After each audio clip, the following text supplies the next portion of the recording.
வணக்கம். செய்திகளை படிப்பதோடு நிறுத்தாமல் புதிய பரிணாமங்களை ஆழமாக அலசி அதன் பின்னணியை புரிந்து கொள்ள உதவும் இது அச்சும் அசலும். நான் மணிகண்டன் சங்கர். இன்னைக்கு நிகழ்ச்சிக்கு பத்திரிகையாளர் புண்ணையவளவன் வந்திருக்கார். அவரை வரவேற்போம். சார் வணக்கம். சார் வணக்கம் சார். நிறைய செய்திகள் வந்திருக்கு இன்றைக்கி நாளிதழ்களில். அதில் முக்கியமாக பார்த்தீங்கன்னு வச்சுக்கோங்களேன், பழனி கோயில் முறைகேடு பத்திரப்பதிவு ரத்து செய்து தனிநபருக்கு பத்திரப்பதிவு செய்து செல்லாது, ஹைகோர்ட் அதிரடி உத்தரவு. இதுதான் தினமணி, தமிழ் ஹிந்து, தினகரன் எல்லா பத்திரிகையிலும் இன்றைக்கி பிரதானமாக இடம்பெற்றிருக்கு. முதல்ல இந்த செய்திகள்லேருந்தே போயிடுவோம். இந்த செய்தி எப்படி பார்க்குறீங்க? தாவேக்கா அரசுக்கு அவங்க அந்த கிளைம் பண்ணக்கூடிய அந்த தூய சக்தி அப்படிங்கிற விஷயத்தில் நிர்வாக ரீதியிலாக சந்தித்திருக்கக்கூடிய ஒரு முதல் பின்னடைவாக இந்த கேஸ் ஒரு சர்ச்சை ஆவது அப்படிங்கிறதே நம்ம பார்க்க வேண்டியிருக்கு. அவங்களுடைய அந்த கிளைமுக்கும் இதற்கும் இருக்கக்கூடிய வித்தியாசம். இப்போ நேற்றைக்கு இதில் என்ன சிக்கல்னா, தாவேக்காவை பொறுத்த வரைக்கும் டைவர்ஷன் அவங்க ரொம்ப சிறப்பாக செய்வாங்க. நீங்கள் பப்ளிக் ப்ராசிக்யூட்டராக வழக்கறிஞருக்கு பணம் கொடுத்தவர்கள் அப்படின்னு ஒரு வழக்கு போடப்படுதுன்னா, அவங்க தாவேக்கா வக்கீலா இல்லையாங்கிற விவாதத்துக்குள்ளே நுழைஞ்சாங்களே தவிர பணம் வாங்கினாங்களா இல்லையாங்கிறதுக்குள்ளே போகலை. இப்போ அந்த மாதிரி இதில் குற்றச்சாட்டு வைக்கப்படுகிறது. அமைச்சருக்கு உறவினர்னால் அது தவறானதானா அமைச்சர் உள்ளபடியே நடவடிக்கை எடுக்கட்டும். அதுக்குள்ளே ட்ராப் பண்ணி அதில் நகர்த்துறாங்களே தவிர இந்த பத்திரப்பதிவு செய்து அதனுடைய பின்னணி, அரசினுடைய பலவீனங்கள் இதுக்குள்ளே வந்தாங்களா அப்படிங்கிற கேள்வி இருக்குது. தவறு நடந்தது என்பதை அரசு ஒப்புக்கொண்டது வரவேற்கத்தக்கது. இதில் என்ன நடக்குதுன்னா, ஏறத்தாழ 30 ஆண்டுகளாகவே தக்காராக அறநிலையத்துறையின் சார்பில் தான் நாங்கள் இருக்கக்கூடிய அதிகாரி இருக்கிறாங்க. அப்போ இதில் ஒரு நபர், அதில் பல வழக்குகள் இருக்கிறது, போகிறாங்க நீதிமன்றத்திலேயே. நேற்றைக்கு அரசு வழக்கறிஞர் ஒரு விஷயத்தை சொல்கிறாரு. ஏற்கனவே தொடர்ந்து இந்த நிலத்தை பத்திரப்பதிவு செய்யணும்னு அழுத்தம் கொடுத்ததுனால தான் இதற்கு முன்பாக இருந்த சப் ரெஜிஸ்ட்ரார் விடுப்புல போயிட்டாரு அப்படிங்கிற ஒரு விஷயத்தை அரசு ஏற்றுக்கொள்கிறது. அப்போ நம்ம கேள்வி, ஒரு சப் ரெஜிஸ்ட்ராரை அழுத்தம் கொடுத்து வெளியிலிருந்து ஒரு நபர் அழுத்தம் கொடுத்து அவரை லீவில் போக வைக்க முடியும் என்று சொன்னால், அரசாங்கத்தில் அதை பார்ப்பதற்கோ கண்காணிப்பதற்கோ இல்லை அவர் முறையிடுவதற்கான அமைப்பு முறையே இல்லையா? இது அமைப்பினுடைய ஓட்டையாங்கிற கேள்வி வருது. அடுத்தது, இவரை போட்டால் யார் இங்கே இன்சார்ஜாக அந்த ஒரு நாள் வரணும் என்பது முடிவு செய்யப்படுகிறதுனா, அந்த அளவுக்கு அதில் ஒரு கேள்வி. ஒரு நாள் இப்போ லீவ்ல இருந்து வரவருக்கு ஒரு டெம்பரரியாக ஒரு இடத்துக்கு வராருன்னா, அவருக்கு இந்த இப்படி ஒரு 100 கோடி ரூபாய் மதிப்புள்ள ஒரு பத்திரம், அது 2 கோடி கூட ரெஜிஸ்ட்ரேஷன் கூட பண்ணட்டும், அந்த வேலையை அவர் பண்ணுறதுக்கான அதிகாரம் இருக்கா? இல்லை அவர் அந்த வேலையை துணிந்து பண்ணுவாரா? இல்லை, அடிப்படையில் நீங்கள் ஆக்டிங்னு வரும்போது என்ன ரோலோ அதை ப்ராப்பராக உங்களால் செஞ்சுக்க முடியாது. அதில் தடை எதுவும் கிடையாது. ஆனால் பெரும்பாலும் இப்படியான விஷயங்கள் வருது, கோவில் தொடர்புடையது இல்லை என்று வந்தால் குறைஞ்சபட்சம் அங்கே இருக்கக்கூடிய சீனியர்ஸ் யாராச்சும் கேட்பாங்க, இது என்ன ஒன்று வந்திருக்கீங்களே என்னது இதுன்னு ஒரு வார்த்தை கேட்கலாம். இதில் வேற ஒரு விஷயம் சொல்கிறாங்க, அவருக்கு கொடைக்கானலில் இருந்ததுனால பழனியில் ஃப்ளாட் என்ன ரேட்டுக்கு போகுதுன்னு அவருக்கு தெரியல, அது மதிப்பு மார்க்கெட் ரேட் தெரியாமல் போயிடுச்சுன்னு. அன்னைக்கு என்ன மார்க்கெட் ரேட்னு ஆஃபீஸில் கேட்டால் ரெஜிஸ்ட்ரேஷன் ஆஃபீஸில் கூட இருக்கக்கூடியவர்கள் சொல்ல மாட்டாங்களா, எல்லாம் நம்புற மாதிரியா இருக்குது அப்படிங்கிற மாதிரி. இதெல்லாம் நாங்களும் என்ன சொன்னாலும் நம்பிடுவோங்கிற மாதிரியே எங்களை நினச்சிட்டு இருக்கீங்களாங்கிற மாதிரி இவ்வளோ விஷயங்கள் அதில் லேப்ஸ் வருது. அப்போ இது நிச்சயமாக இந்த அதிகாரிகள் மாற்றம், இவர் போனால் இவர் வரணுங்கிறது அரசு எடுக்கக்கூடிய முடிவாக இருந்திருக்கணும். அரசினுடைய கை வெறும் இந்த சப் ரெஜிஸ்ட்ராரோட நிற்காமல் இதில் மேலே பின்னாடி ஒரு நெக்ஸஸ் இருக்காங்கிற கேள்வி வருது. இப்போ அவர் முன்ஜாமீன் கூட அப்ளை பண்ணியிருந்தார். நீதிமன்றத்தில் அவரை கைது செய்ய தடை செய்திருக்காங்க. அதாவது இப்போ யாருக்கு ரிஜிஸ்டர் பண்ணாங்க, அதன் பின்னணியில் இருந்தாங்க, யார் இருந்தாங்கன்ற தகவலே அரசு வெளியிடப்படவே இல்லை. ஆனால் அதுக்கு பதிலாக வேற ஒரு விஷயம் வருது. அதாவது அமைச்சரை தொடர்பு படுத்தி பேசுகிறாங்க. அந்த அமைச்சரை தொடர்பு படுத்தி பேசுகிறவங்க மீது வழக்கு பதிவு செய்யப்பட்டது. வழக்கு பதிவு செய்யப்பட்ட காவல்துறை தற்போது ஒரு ட்வீட் போட்டிருக்காங்க, அவங்க கைது செய்யப்பட்டிருக்காங்க. அப்போ இந்த விஷயத்துல நீங்க இதுக்கு மேல இதை பேசிடக்கூடாது, பேசுனீங்கன்னா பாருங்க அரெஸ்ட் பண்ணிடுவோம் அப்படின்ற மாதிரி இருக்கா? கேள்வி, அமைச்சரை குறித்து அவதூறாக பேசியவர்கள் மீது அவதூறு வழக்கு போடட்டும், அது ப்ரொசீஜராக போயிட்டு போகுது. இதே வேகம் ஏன் இதில் வரலை, இல்லை அரசு ஏன் வெளிப்படைத்தன்மையாக வரலைங்கிறது தான் இப்போ நமக்கு கேள்வியை. ப்ரெஸ் மீட் வைத்தது தன் மீது வைக்கப்படுகிற குற்றச்சாட்டுகளுக்கு விளக்கமளிக்க அமைச்சர் வந்தாரா, அல்லது இந்த பத்திரப்பதிவில் நடந்த குளறுபடிகள் சார்ந்து அரசினுடைய நடவடிக்கைகளை விளக்க வந்தாராங்கிற கேள்வி அடிக்கோடிட்டு பார்க்க வேண்டியது. இப்போ இதில் நேற்றைக்கு 2 நீதிபதிகள் அமர்வு அந்த பத்திரப்பதிவியை ரத்து பண்ணுறாங்க. இது நீதிமன்றம் அவங்க போகிற அளவுக்கு இல்லாமல் நீங்களே அதை செஞ்சுருந்துருக்கலாம். நீதிபதிகள் வரைக்கும் அது போகிற வரைக்கும் ஏன் செய்யலைன்னு ஒரு கேள்வி வருது. அவர் முன்ஜாமீன் கோருவது அவருடைய உரிமைன்னு நம்ம வச்சுக்கலாம் சட்ட ரீதியில். ஒருவேளை அவர் என்ன பார்த்துருப்பாரு, பல செய்திகளில் நம்ம பார்க்குறோமே, எங்களை காவல்துறையினர் கைது செய்து இப்போ குதிரை பேர வழக்கு செந்தில் பாலாஜி அவர்கள் அவருடைய தம்பி அப்படிலாம் போகும்போது எங்களை கொண்டு போய் அவர் பேரை நீங்கள் சொல்லணும், அவங்க 2 பேர் தான் எங்களுக்கு சொன்னாங்கன்னு சொல்லணும்னு காவல்துறையினர் எங்ககிட்ட கேட்டாங்க. நாங்கள் முடியாதனோ ஏதோ எழுதப்பட்டதில் எங்ககிட்ட கையெழுத்து வாங்கிட்டாங்க, என்னன்னு கூட சொல்லலை, படித்து பார்க்க விடலைன்னு ஒரு விமர்சனத்தை ஜட்ஜு முன்னாடியே போய் ரிமாண்ட் பண்ணும்போது சொல்கிறாங்க. அப்போ அந்த மாதிரி இது எதோட முடிச்சிருவாங்களோ என்பதற்காக எதுவும் காவல்துறையினர் எப்படி நடந்துப்பாங்கிற ஒரு அச்சத்தில் அவர் சொன்னாரா, இல்லை தப்பி தப்பிப்பதற்கான வழி இருக்கான்னு செக் பண்ண பார்த்தாரா? இது நிச்சயமாக அந்த சப் ரெஜிஸ்ட்ரார் கவனக்குறைவாக ஒருவர் மட்டும் செய்ததாக இல்லை. ஒரு ரெஜிஸ்ட்ராரையே அழுத்தம் கொடுத்து லீவில் போக வைங்க. நாங்கள் அதாவது அதில் ஒரு இப்போ ஒரு செய்தியை விவாதிக்கும் போதே வந்து அதன் பின்னணியை விவாதிக்கணும் அப்படின்றது தான் இப்போ நம்ம நிகழ்ச்சியோட நோக்கம். அதே மாதிரி தான் இப்போ இந்த சப்ஜெக்டை பொறுத்த வரைக்குமே வெறும் ஒரு சப் ரெஜிஸ்ட்ரார் அவரே எங்க சொல்கிறாங்க, கோர்ட்டில் போய் சொல்கிறாங்க எங்களுக்கு அழுத்தம் கொடுத்தது. அப்போ அந்த அழுத்தம் கொடுத்தது யார்? அவங்க தொடர்ச்சியாக வந்து யார் வந்து இந்த 100 கோடி ரூபா மதிப்பில் 2 கோடின்னு அதை குறைச்சி மதிப்பிட்டது? அப்போ இதெல்லாம் யார் துணை போனா? அப்போ அந்த விஷயங்கள் இந்த விஷயங்கள்ல வெளியில வரணும் அப்படின்றது தான். அதுதான் மிக முக்கியமான புள்ளியா வச்சு பார்க்கணும். அழுத்தம் கொடுத்தாங்கன்னு கவர்மெண்ட் சொல்லுது. யார் கொடுத்தானா? இப்போ கவர்மெண்ட் காவல்துறை உங்ககிட்ட தானே இருக்கு. கண்டுபிடிச்சு கூடியவர்களை அம்பலப்படுத்துவோன்னு சொல்லுங்க. இதில் ஆக்சுவலாக என்ன, அவர் லீவுக்கு போனதுக்கான காரணம் நான் செஞ்சு தர மாட்டேங்க, இது குற்றம்னு அவர் உணர்ந்ததுனால பல நேரங்கள் அதிகாரிகள் கட்டாய விடுப்பில் அல்லது விடுப்பு எடுப்பதாக சொல்லி அனுப்பப்படுவார்கள். அந்த திமுக அதிமுக பேட்டனுக்குள்ளே தாவேக்கா இவ்வளோ சீக்கிரமாக அடாப்ட் ஆயிருச்சோ என்கிற கேள்வி தான் எழுது. சரி, இப்போ ஒரு தாவேக்கா ஆங்கிள்லேருந்து இந்த விஷயத்தை பார்த்தோன்னா, ஒரு குற்றம் நடந்துடுச்சு, ஆனால் நாங்கள் குற்றமே நடக்கலைன்னு சொல்லலை, அதுக்கு சம்மந்தப்பட்டவங்கள கைது செஞ்சுட்டோம், வழக்கு நடத்துதுன்னு சொல்லலாம்ல, அப்படி கூட அவங்க புரிஞ்சுக்கலாம் இந்த விஷயத்தை. என்ன விஷயம்னா, தாவேக்கா இதில் அவங்களுடைய ஆங்கிள் என்பதாக அவங்க ஒரு டிஃபென்ஸ் இப்போ எடுக்கலாம், ஒரு கவர்மெண்ட்டாக நாங்கள் இதனுங்க செய்ய முடியும்னு. ஆனால் இதில் வெளிப்படைத்தன்மை அல்லது போதுமான சொல்ல வேண்டியது நீங்கள் சொன்னீங்களாங்கிறதான் பிரச்சனை. ஸோ அது ஒரு சைடு. இன்னொன்று, இப்போ நேற்றைக்கு ஒருவரை கைது பண்ணுறாங்க. எங்கள் தாவேக்காவினுடைய அமைப்பாளராக இருக்கிறார், மாவட்ட இணைச் செயலாளராக இருக்கிறவர் 1.30 லட்சம் லஞ்சம் வாங்கியதாக ஒரு மாவட்ட பொறுப்பாளர் ஊராட்சி மன்ற தலைவர் கைது. ஒரு வீடியோலாம் எடுத்தார். அது வந்து திமுக சதி வந்து கடன் பேட்டியெல்லாம் கொடுத்தாரு. கடன் கொடுத்தேன், அந்த கடத்தை திரும்ப வாங்கினேன் அப்படின்னாரு. ஆனால் அதுக்கெல்லாம் போய் நீங்கள் வந்து கடன் கொடுத்து இல்லை தண்டால் ஏதாவது கொடுக்குறீங்கன்னா அதை எதுக்கு பிடி ஓட்ட சொல்லணும்? அதிகாரிகள் அவர் தான் வசூல் பண்ணி தர்றாரு அவங்களுக்கு தண்டாலங்கிற கேள்வியெல்லாம் வரும். அப்போ நேற்றைக்கு அது அவ்வளவு துரிதமாக நடக்குது இல்லையா? நம்ம கேட்குறது தாவேக்கா தொடர்புடைய இல்லை கம்ப்ளைண்டாக தாவேக்கா இல்லை தாவேக்காக ஒரு சிக்கல் வரக்கூடியதாக இருந்தால் இந்த வேகம் இது இங்கே இல்லைன்னா அதை நம்ம என்னவா புரிஞ்சுக்க வேண்டியிருக்குங்கிறது. அரசு இன்னமும் கூட இருக்கக்கூடிய அந்த கிரே ஏரியாஸ், பேசாமல் இருக்கக்கூடிய விஷயங்களை அவங்க இன்னும் டிரான்ஸ்பரண்டாக வரணுங்கிறது தான் நம்மளுடைய எதிர்பார்ப்பே தவிர. இப்போ இதில் டிரான்ஸ்பரன்ஸ் இருக்கு. இப்போ ஒருத்தர் தப்பு பண்ணுறாரு, ஃபர்ஸ்ட் ஆமா கட்சியிலேருந்து நீக்கிறோம், ரெண்டாவதுனா கைது பண்ணணும். ஆமாம், இப்போ கைது பண்ணிட்டோம், இதோட வேற என்ன பண்ணிட முடியும்னு நினைக்கிறீங்க அரசு? இல்லை கடந்த காலங்கள்லேருந்து ஒப்பிட்டே ஒரு விஷயத்த பேசும். இப்போது ஒரு தப்பு பண்ணுறாரு ஒரு கட்சிக்காரர், அப்படி கட்சிக்காரர் தப்பு பண்ணும்போது ஃபர்ஸ்ட் விஷயம் கட்சியிலேருந்து நீக்கிறோம், ரெண்டாவது விஷயம் சட்டப்படி நடவடிக்கை எடுக்கணும். ஒரு அரசு அதை செய்யுதுல. கட்சியிலிருந்து நீக்குவது எந்த பொசிஷனில் இதுக்கு முன்னாடி செஞ்சுருக்காங்கங்கிறது இருக்குது. கட்சியினுடைய பொதுச் செயலாளரால் அது மாவட்ட செயலாளரோட மாவட்ட அளவோட முடிஞ்சு போச்சா? எங்களுக்கும் தொடர்பு இல்லைன்னு செய்கிறாங்களான்னு ஒன்று. ரெண்டாவது, அழுத்தம் கோர்ட்டு ஒரு சப் ரெஜிஸ்ட்ரார் போனார்னு ப்ரெஸ் மீட்டுக்கு வந்த 2 அமைச்சர்களும் சொல்லலை.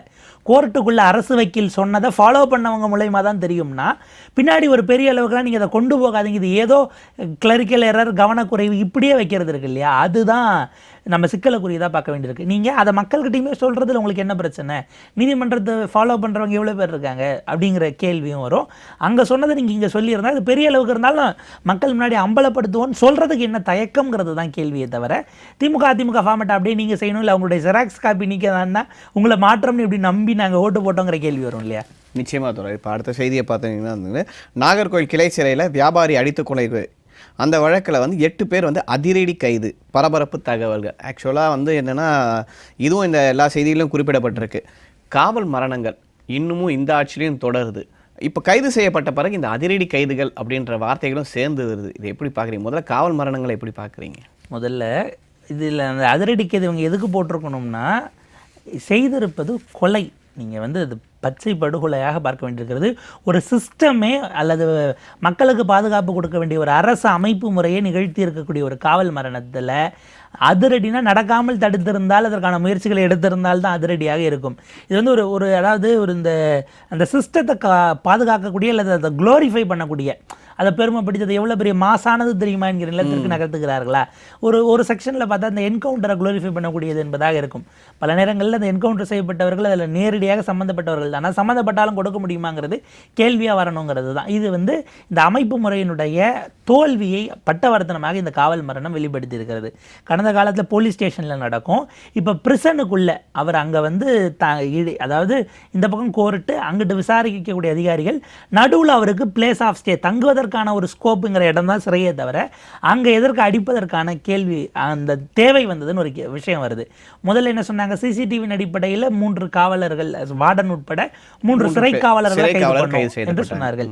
இப்போ என்னன்னா உள்ளுக்குள்ள சண்டை மோதலாக இருந்து ஒரு 8 பேரை அந்த கைதான 8 பேரில் 2 பேர் மட்டும்தான் 30 வயசுக்கு மேலே, 19, 20, 21, 25, 26 இந்த வயதுகளில் இருக்கக்கூடிய குற்றம் சாட்டப்பட்டிருக்கக்கூடியவர்களாக அவங்க இருக்கிறாங்க. உள்ள அவங்க ஏற்கனவே சிறையில் இருக்கிறாங்க அப்படின்னா நமக்கு அதுவே ஒரு விதமான அயற்சியை தருது. ஒன்று, இந்த சிறைக்குள்ளே இப்படியான மோதல்கள் நடப்பது தொடர்ந்து இருக்கிறதுன்னு ஒரு செய்தி இருக்கு. நம்ம உள்ள ஒரு கேள்வியே, இப்போ சிறையில் மோதல் நடக்குதுன்னா 2 பேர் ஒரு கேங்காக இருக்காங்க, அவங்களுக்கு ஒரு கேங்க் வரணும், அதை புரிஞ்சிக்க முடியுது, அது சரின்னு கூட நம்ம நியாயப்படுத்தலை. ஆனால் இவர் சிறைக்கு போய் ஒரு 4 நாள் கூட ஆகலை. ஒருவேளை காவலர்கள் தான் மேலே இருக்க பழியை வந்து அங்கே இருக்க கைதிகள் மேலே வந்து தள்ளி விட்டுட்டு அவங்க தான் காரணம் அப்படின்ற மாதிரி இதை கொண்டு போகிறாங்களோ, அப்படி அவங்க உறவினர்கள் வந்து இந்த குற்றச்சாட்டை தெரிவிக்கிறாங்க. சட்டம் தெரிந்தவர்கள் ஒரு விஷயம் சொல்லுவாங்க, நீங்கள் எப்பயுமே ஒரு வழக்கு காலி பண்ணோம்னா அளவுக்கு அதிகமான ஆட்களை உள்ளே சேர்த்து விட்டுறணும் அப்படின்னு ஒரு ஆங்கிள் இருக்குது. நீங்கள் சொன்ன அந்த விஷயம் இப்போ ஒரு காலகட்டத்தில் இப்போ வரைக்கும் கூட அதுக்கு பலரும் போராடினாங்க. தொடர் தியாகம் பண்ணுறவர்கள்லாம் போராடியது அட்மிஷன் அடினே ஒன்று இருக்கும். நீங்கள் சிறைக்கு வரீங்கன்னா நீங்கள் குற்றம் கன்விக்ட் ஆகி நீங்கள் குற்றவாளின்னு அறிவிக்கப்படணும்னு அவசியம் இல்லை. விசாரணை கைதியாக இல்லை ரிமாண்டு ஏதாவது பிக் பாக்கெட்டில் பிடிச்சாலும் உள்ளே சேர்க்கும் போதே அவங்கள மொத்தமாக ஒரு பெரிய அளவுக்கு அடித்து உள்ளே சேர்க்கறதுங்கிறது. அப்போ தான் அவங்க அதுக்கப்புறம் எந்த கேள்வியும் கேட்க மாட்டாங்கங்கிற அந்த முறையெல்லாம் வந்து ஒழிப்பதற்கு மிகப்பெரிய போராட்டங்கள் முன்னெடுக்கப்பட்டது. அதை தாண்டியும் வயலண்ட்டாக இருக்காங்கன்னு பார்க்க முடியும். நீங்கள் உடலில் இருக்கக்கூடிய காயத்தினுடைய தன்மைகள் எல்லாம் பார்க்கும் பொழுது அது பலர் சேர்ந்து தாக்குனாங்களா இல்லையாங்கிறத தாண்டி கயிறு கட்டி வைத்து அடித்திருக்கிறாருங்கிறதெல்லாம் வருது. கயிறெல்லாம் உள்ள சிறை கைதிகளை அவங்க ரூமுக்குள்ளே வச்சு கட்டுறதுக்கு செட்டப்பெல்லாம் வச்சுருக்காங்களாங்கிற கேள்வி வரும். அப்போ நீங்கள் ரெகுலராக அப்படியான ஒரு ரெட் செல் மாதிரியோ அல்லது டார்க் ரூம் மாதிரியோ இந்த வேலைகளை நீங்கள் உள்ளுக்குள்ளே பண்ணுறீங்கன்னா இந்த அமைப்பு முறை சிறைக்குள் நடக்கக்கூடிய மற்ற விஷயங்கள் அவங்களுடைய உளவியல் எவ்வளோ வன்முறை சார்ந்ததாக இருக்கிறதுங்கிறது ஒன்று. ரெண்டாவது, இப்படியான வழக்குகள் கஸ்டோடியல் ஆட்சி மாறினாலும் மாறலைன்னா போலீஸினுடைய அந்த அடிப்பு நாதமாக இருக்கக்கூடிய இந்த மாதிரி இதுதான் கேட்டால் டிசிப்ளின்பாங்க. அந்த மிலிட்ரி இராணுவ கட்டுப்பாடுங்கிற வகையில் சொல்லும்போது இராணுவ கட்டுப்பாடு இராணுவத்தில் தானேங்க இருக்கணும். முதல்ல எதுக்கு அந்த இராணுவ கட்டுப்பாடை நீங்கள் எங்கே காட்டணும், சாமானியர்கள்கிட்டயா அப்படிங்கிறது. ஒரு அரசியல்வாதி இதில் சிஸ்டத்தில் இருக்கக்கூடிய பிரச்சனைகளை வந்து நீங்கள் பேசுகிறீங்க. ஆனால் அதே நேரத்தில் அட்மினிஸ்ட்ரேஷன் லெவலில் வந்து பார்த்தீங்கன்னா கடந்த காலங்களில் வந்து இதே காவல் மரணங்கள் சிறை மரணங்கள் நடக்கும்போது வந்து இப்போ முதலமைச்சராக இருக்கக்கூடிய அப்போ தாவேகா தலைவராக மட்டுமா இருந்தக்கூடிய விஜய் வந்து அஜித்குமார் வீட்டுக்கெல்லாம் போய் சென்று ஆறுதல் சொன்னார். அப்போ வந்து இப்போ அமைச்சராக இருக்கக்கூடிய வீடியோ காலில் ஆறுதல் சொன்னார், வீட்டுக்கே சென்று ஆறுதல் தெரிவிப்பார். ஆனால் இன்னைக்கு இந்த மாதிரி ஒரு விஷயம் நடந்திருக்கு, ஒரு அமைச்சர் கூட அங்கே போகவே இல்லை. பொறுப்பானவங்க யாரும் அதை பற்றியான எந்த பதிலும் சொல்லாமல் இருக்காங்களே, இந்த போக்கு எப்படி பார்க்க? அஜித்குமார் அவர்களுடைய காவல் மரணமா இல்லை இன்னொரு கஸ்டோடியல் டெத் நடந்தபோது முதலமைச்சராக இருக்கிற நீங்கள் தயவு செய்து ராஜினாமா செய்து விட்டு போங்கள்னு இன்றைய அமைச்சர் ராஜ்மோகன் அவர்கள் பேசிய வீடியோவும் ஒரு பக்கம் வைரலாகுது. இப்போ என்ன கேள்வினா, இந்த அரசின் சார்பில் இப்போ வரைக்கும் இது குறித்து அதிகாரப்பூர்வமாக ஏதாவது அரசின் சார்பில் பேசப்பட்டதா? அதிகாரிகளோ அவங்க இப்போ இங்கே கும்மிடிப்பூண்டி மாவட்ட ஆட்சியர் போய் பேசினதா பிரதாப் அவர் போய் வந்து இந்த குடும்பத்துக்கு தேவையானதை செய்வோம். ஆனால் ஆட்சியாளர்கள் சைட்லேருந்து இது தரமாக ஒரு சின்ன வார்த்தை கூட எதுவுமே வரல. இப்போ என்ன கேள்வி வரும்னா, அப்போ நீங்கள் செலக்டிவாக இருப்பீங்களா? இது ஒன்றும் இல்லை, இதற்கு நாங்கள் பொறுப்பேற்கிறோம்னு சொல்கிறதுக்கு உங்களுக்கு என்ன தடுக்கிறது? காவல்துறை யார் கட்டுப்பாட்டில் இருக்கிறது? அல்லது சிறைத்துறைக்கு நீங்கள் அமைச்சர் இல்லைனாலுமே கூட பிரசன்னுக்கும் சேர்த்து நீங்கள் இல்லை, பல நேரங்களில் சட்டத்துறையோடு சேர்த்து தான் சிறையும் இதுக்கு முன்பாக ரகுபதி பார்த்துட்டு இருந்தார். இப்போ அநேகமாக நிர்மல்குமார் அவர்கள்ட்ட இருக்கலாம். சம்மந்தப்பட்ட அமைச்சர் எல்லாத்துக்கும் சேர்த்து ஆக மொத்தம் முதலமைச்சர் கூட்டு பொறுப்பு. இது கஸ்டோடியல் டெத்து தாங்கிறது போஸ்ட்மார்ட்டம் ரிப்போர்ட்டில் வந்த பிறகு அவங்களுக்கான நிதி உதவி ஏதாவது அறிவித்தீர்களா? உங்கள் கட்சியின் சார்பில் நீங்கள் பார்த்தீங்கன்னா பஸ் போக்குவரத்தை உள்ள தொடங்கி வைக்கிறதுக்கெல்லாம் மாவட்ட செயலாளர் கொடியசைத்தார்னு வருது. தாயக மாவட்ட செயலாளர் என்ன மாவட்டத்துக்கு எம்எல்ஏவா எம்பியா இல்லை போக்குவரத்து கழகத்துக்கு எம்டியா இருக்காரு, அவர் எப்படி கொடியசைப்பாருங்கிற கேள்வி. அப்போ இந்த இடத்துல நீங்கள் அன்றைக்கு போனது உங்களுடைய நிலைப்பாடா? பிரச்சனைன்னு வந்தால் எல்லாமும் பிரச்சனை தான். உங்களுக்கு அஜித்குமார் அவர்களுடைய உயிர்னா இப்போ இவருடைய சபரிவர்மனுடைய உயிர் உங்களுக்கு அவ்வளவு சல்லிஸாக போயிடுச்சான்னு ஒரு கேள்வி வரும். இப்போ இந்த மாற்றம் எலெக்ஷனுக்கு முன்பு அல்லது பதவிக்கு வந்ததுக்கு முன்புன்னு பார்த்தா இன்னொரு உதாரணம் எடுத்தால் அவரே பேசினார் கல்வி உதவித்தொகை வழங்கும் விழாவில், அனிதாவினுடைய மரணம் இன்னைக்கு என் தங்கையினுடைய மரணம்னு. இந்த வருடம் 4 பிள்ளைகள் நீட்டுக்காக இருந்தார்களே, அவர்கள் உங்களுக்கு தங்கைகளாக தம்பிகளாக உணரத்தக்கவர்கள் இல்லையா? சட்டமன்றம் கூடி நடந்துகிட்டு இருக்கும்போது ஒரு இரங்கல் தீர்மானத்தை தெரிவித்து அவர்கள் தமிழ்நாட்டின் பிள்ளைகள்னு சொல்வதற்கோ இப்போ வரைக்கும் உங்களுடைய ட்விட்டர் ஹேண்ட்லேருந்து ஒரு இரங்கல் பதிவு வரல. ஒரு வீடியோ போட்டு இந்த மாதிரி மன உளைச்சல் இருந்தால் முடிவெடுக்காதீங்க, நம்ம சேர்ந்து போராடுவோம்னு சொல்ல வேண்டியது பொறுப்பெடுக்கக்கூடிய. நிச்சயமா நீட்டை பற்றியே நீங்கள் சொன்னதுனால நம்ம அதை பற்றியும் பேச வேண்டிய தேவை இருக்குது.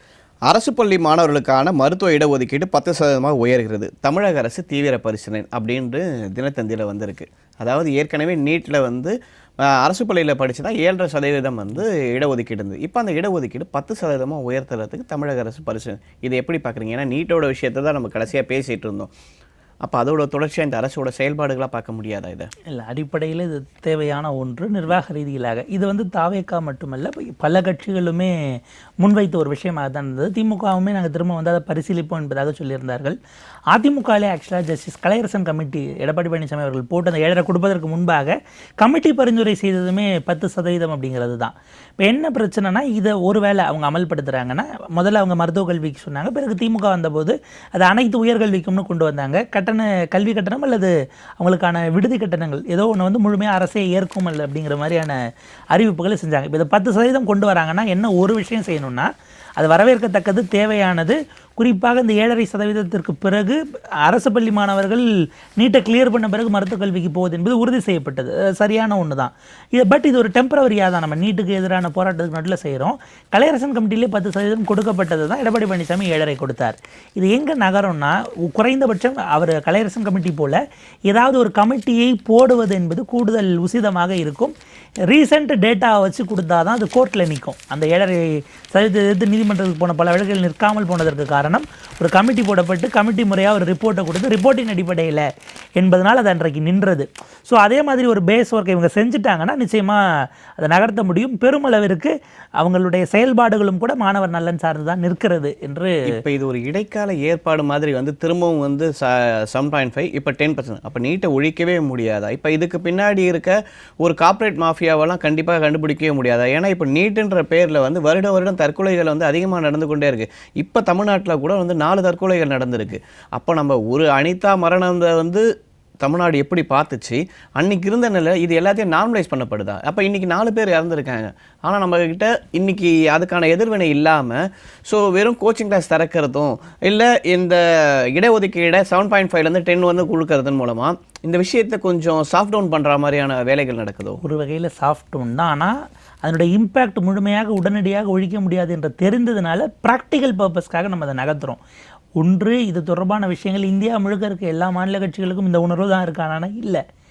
இது நீட்டினுடைய விஷயங்களை நம்ம அவங்களுக்கு புரிய வைக்க வேண்டிய தேவைகள் இருக்குது. கூட்டாக தான் செய்ய முடியும். உங்களுக்கு இதை மாற்றணும்னா நாடாளுமன்றத்தின் மூலமாக தான் மாற்ற முடியும். ஒன்று, அங்கே போய் அமைச்சரவையில் இடம்பெறுவதற்கான ஒரு வாய்ப்பை கொண்டு வரணும். அல்லது விலக்கு என்பது நீதிமன்றத்தின் மூலம் இதுக்கப்புறம் வர்றதுக்கு வாய்ப்பே கிடையாதுங்கிறது நம்ம புரிஞ்சிக்க வேண்டியிருக்கு. இல்லை, கடந்த காலங்கள்லாம் இதே மாதிரி முடியவே முடியாது அப்படின்னு முதல்ல விஷயங்கள் எல்லாம் இங்கே இருக்க நலன்கள் அடிப்படையில் ஜல்லிக்கட்டு போன்ற விஷயங்களில் நம்மளால் பார்க்க முடிஞ்சது. இப்போ அந்த மசோதா கொண்டு வந்தாங்க, வேளாண் மசோதாவை, அதெல்லாம் திரும்ப பெறவே மாட்டாங்க. இன்றைக்காச்சும் மோடி கவர்மெண்ட் வந்து கொஞ்சம் பவராக இருக்குது, கொஞ்சம் பவர் கம்மியாக இருக்க மாதிரியான நம்பர்ஸ் கம்மியாக இருக்கலாம். ஆனால் போன வாட்டியில் நம்பர்ஸ் அதிகமாக இருக்கிற பட்சத்தில் கூட விவசாயிகளோட எதிர்ப்பு காரணமாக அந்த சட்டங்கள்லாம் திரும்ப பெறப்பட்டது, மசோதாக்கள்லாம். அந்த மாதிரியான சூழல் இப்போ அப்படிலாம் இல்லையா?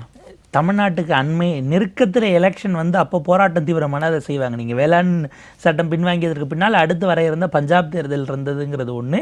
நாடாளுமன்ற தேர்தலுக்கும் உங்களுக்கு அந்த ஃபார்மர்ஸ் பெல்ட் அடி வாங்கிருமோங்கிறது இருந்தது. ஜல்லிக்கட்டு போராட்டம் அது அடுத்த கட்டமாக இது வந்து ஆன்டி பிஜேபியாக ரொம்ப கிரவுண்டுக்குள்ளே டெப்த்தாக கொண்டு போய் சேர்த்ததில் அதுக்கு ஒரு பெரும் பங்கு உண்டு. அதே போல் அப்படி கூடுறத அவங்க அந்த நேரத்தில் ரசிக்கலை. தமிழ்நாட்டில் ஒரு ஜெயலலிதா அவர்களுடைய மறைவுக்கு பிறகு, அம்மையாருடைய மறைவுக்கு பிறகு அந்த இடத்துல இங்கே நம்ம உள்ளே வரணும் என்று இருந்த அந்த உணர்வுக்கு இது எதிராக போயிருமோங்கிறதுனால செஞ்சாங்க. அரசியல் லாபம் இல்லைன்னா அந்த முயற்சிகளையும் அரசுகள் செய்யாதுங்கிறத நம்ம அடிக்கோடிட்டு பார்த்துக்கணும். தமிழ்நாடு எலெக்ஷன் இப்போ தான் முடிஞ்சதுங்கிறதுனால இதை நோக்கி நகர மாட்டாங்க. நம்ம வேறு வடிவில் தான் போராட்டத்தை குறுமைப்படுத்தணும். நிச்சயமாக. இந்து தமிழில் இன்றைக்கி வந்து தலையங்கம் ஒன்று எழுதியிருக்காங்க, முக்கியமான விஷயத்தை பேசியிருக்காங்க. கிட்டத்தட்ட இன்றைக்கி வந்து எல்லா மக்களுக்குமான விஷயமாக கூட அதை பார்க்கலாம். கைபேசி கட்டண உயர்வு அரசு தலையிட வேண்டும். அதாவது செல்ஃபோன் கட்டணங்கள்லாம் வந்து 12லேருந்து 15% வந்து உயரக்கூடும் அப்படின்ற ஒரு டாரிஃப். இது அந்த அடுத்த ஆண்டு முதல் இந்த வந்து அமலுக்கு வரணும். இதை வந்து கவர்மெண்ட் வந்து கண்காணிக்கணும் அப்படின்ற ஒரு விஷயத்த சொல்லியிருக்காங்க. இதில் முக்கியமாக அவங்க என்ன குறிப்பிட்றாங்கன்னா, மோனோபோலி தான் இன்றைக்கி வந்து காரணம். இப்போ கிட்டத்தட்ட பார்த்திங்கன்னா வந்து 2 பெருநிறுவனங்கள் மட்டும்தான் வந்து 80 கோடிக்கும் அதிகமான வாடிக்கையாளரை கொண்டு இருக்கு அப்படின்ற ஒரு விஷயத்தை குறிப்பிட்டிருக்காங்க. இந்த கட்டண உயர்வுக்கு மோனோபோலி தான் காரணமா இல்லை என்ன ரீசனாக இருக்கும்?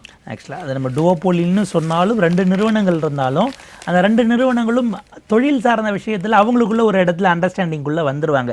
இன்றைக்கி நமக்கு ஜியோ, ஏர்டெல் ஒரு அதை விட குறைவான எண்ணிக்கை மேபி வோடஃபோன், விஐஆர் இருக்கும், அதையே ரெண்டும் இணைச்சது. இது போக பிஎஸ்என்எல் சீனுக்குள்ளே இருந்து மொத்தமாக அகற்றியதில் அரசுக்கு பங்கிருக்கிறதா?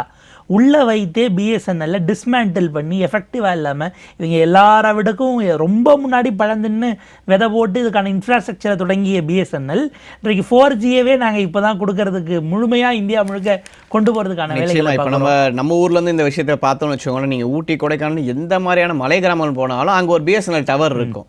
ஆனால் இன்னமும் அவங்களுக்கு வந்து ஒரு 4G கனெக்ஷன் கூட அந்த இதுக்கு கொடுத்துக்க மாட்டாங்க. அதில் பிஎஸ்என்எலுக்கு உருவாக்கிய பல கட்டமைப்புகளை தனியார் நிறுவனங்களுக்கு, இந்த மற்ற நிறுவனங்கள் ஜியோக்கோ ஏர்டெலுக்கோ அவங்க அதை யூஸ் பண்ணிக்கிறதுக்கு கொடுக்கக்கூடிய அளவுக்கு இவங்க தாராள மனசோட போயிட்டாங்களான்னு ஒரு கேள்வி. எனக்கு இந்த இடம் தான் டுவோபோலியாக இருந்தாலும் பெருநிறுவனங்களுக்கான அந்த ஸ்பேஸ் அவங்க எதிர்பார்ப்பதை செய்து கொடுக்கக்கூடிய இடத்துல இந்த அரசு இருக்கிறதாங்கிற விஷயம் வருது. ஆரம்ப காலகட்டத்தில் ரொம்ப எளியில் எடுத்தோம்னா ஃபோன் வந்தால் நமக்கு பைசா பிடிச்சாங்க. அதுக்கு பிறகு கால் அவுட் கோயிங், உங்களுக்கு இன்கமிங் இது ஃப்ரீ அப்படிங்கிற நிலைமைக்கு போனாங்க.